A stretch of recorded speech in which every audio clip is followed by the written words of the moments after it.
সবুজ গাছপালা আর সোনালী ধানের মাঠে ঘেরা ছিল ছোট্ট একটি গ্রাম, শ্যামলপুর। গ্রামের পাশ দিয়ে বয়ে যেত একটি শান্ত নদী।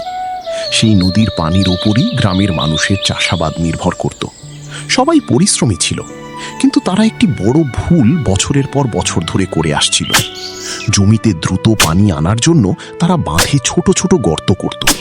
এতে তাদের কাজ সহজ হলেও তারা বুঝতে পারত না যে প্রতিটি গর্তই বাঁধকে একটু একটু করে দুর্বল করে দিচ্ছে। একদিন সকালে দুই বোন, কাব্য ও তিথি, নদী থেকে পানি আনতে গিয়ে বাঁধের অবস্থা দেখে অবাক হয়ে গেল। তারা বুঝতে পারল এভাবে চলতে থাকলে বর্ষার সময় পুরো গ্রাম ভয়াবহ বিপদের মুখে পড়তে পারে। তাই তারা গ্রামের কৃষকদের সতর্ক করার চেষ্টা করল। এইভাবে বাঁধ থেকে পানি আনলে আমাদের অনেক সময় বেঁচে যায়। আলাদা খাল কাটতে গেলে অনেক পরিশ্রম করতে হবে। তিথি, দেখেছিস বাঁধে কতগুলো গর্ত করা হয়েছে? এভাবে বাঁধে গর্ত করতে থাকলে একদিন বড় বিপদ হবে। চলো আমরা সবাইকে সাবধান করি। কিন্তু যদি কেউ আমাদের কথা না শোনে? চল সবাইকে সাবধান করি। কাকারা, দয়া করে বাঁধে আর গর্ত করবেন না, এতে পুরো গ্রামের ক্ষতি হতে পারে। বাঁধে একটু গর্ত করলে এত চিন্তার কি আছে?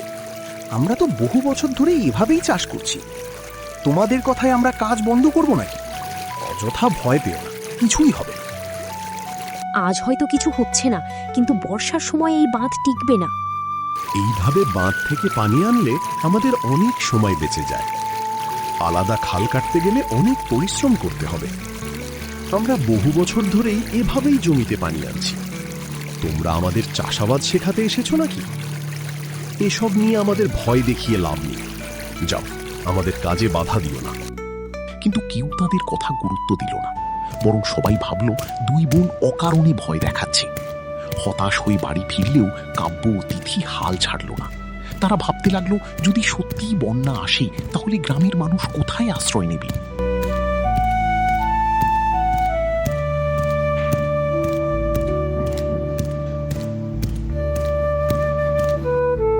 বাবা, যদি বাঁধ ভেঙে যায় তাহলে তো পুরো গ্রাম ডুবে যাবে। হ্যাঁ, এত চিন্তা করিস না, সব ঠিক হয়ে যাবে। আমি এই গ্রাম ছেড়ে কোথাও যাব না। এটাই আমার জন্মভিটে। তোমরা যা ভালো মনে করো তাই করো।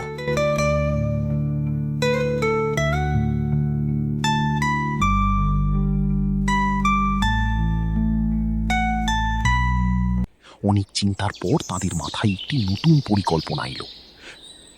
দিদি, তাহলে আমরা কি করতে পারি? যদি সবাই আমাদের কথা না শোনে তাহলে আমাদের নিজেদেরই কিছু করতে হবে। আমার একটা পরিকল্পনা মাথায় এসেছে। গ্রামের বড় বড় গাছের উপরে যদি নিরাপদ আশ্রয় তৈরি করি তাহলে বন্যা এলেও সবাই বাঁচতে পারে। সত্যি দিদি, গাছের উপরে আশ্রয় বানানোর ভাবনাটা দারুণ। কাল সকাল থেকেই কাজ শুরু করব। আমাদের অনেক শক্ত দড়ি, বাঁশ আর কাঠ লাগবে। বাজার থেকে শক্ত দড়ি, বাঁশ ও কাঠ এনে তারা গ্রামের বড় গাছগুলোর উপর মজবুত মাচা বানাতে শুরু করলো।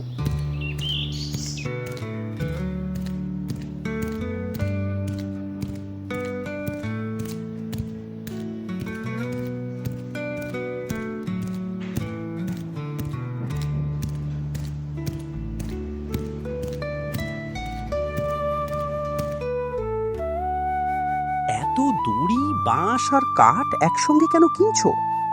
এই দড়িগুলো খুব মজবুত, সাবধানে ব্যবহার করবে।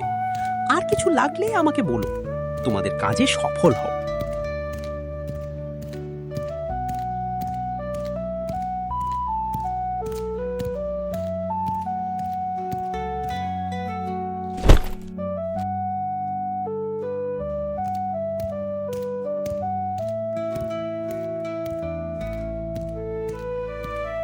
এই দড়িটা আরো শক্ত করে বাঁধো, যেন কোনোভাবে ছিঁড়ে না যায়।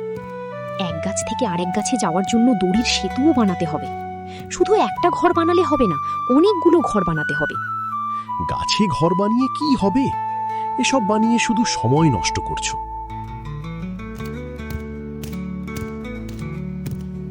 দেখো দেখো, ওরা গাছে ঘর বানাচ্ছে। হ্যাঁ, এত কষ্ট করে এসব বানিয়ে কি হবে? লোকজন আমাদের নিয়ে হাসুক, তাতে কিছু যায় আসে না। একদিন তারা বুঝবে আমরা কেন এসব করছি। তিথি, কাজটা তাড়াতাড়ি শেষ করতে হবে, বর্ষা খুব কাছেই। আরে সবাই বাঁধ ভেঙে গেছে, বাঁধ ভেঙে গেছে, বাঁচাও, সবাই গ্রামে ঢুকে পড়েছে, গাছের ঘরে ঢুকে চল, গাছের ঘরের দিকে চল। ভয় পাবেন না, সবাই একজন করে দড়ির মুল বেয়ে উপরে উঠুন। আমরা বড় ভুল করেছি, তোমাদের কথা আগে শুনলে আজ এই বিপদ হতো না।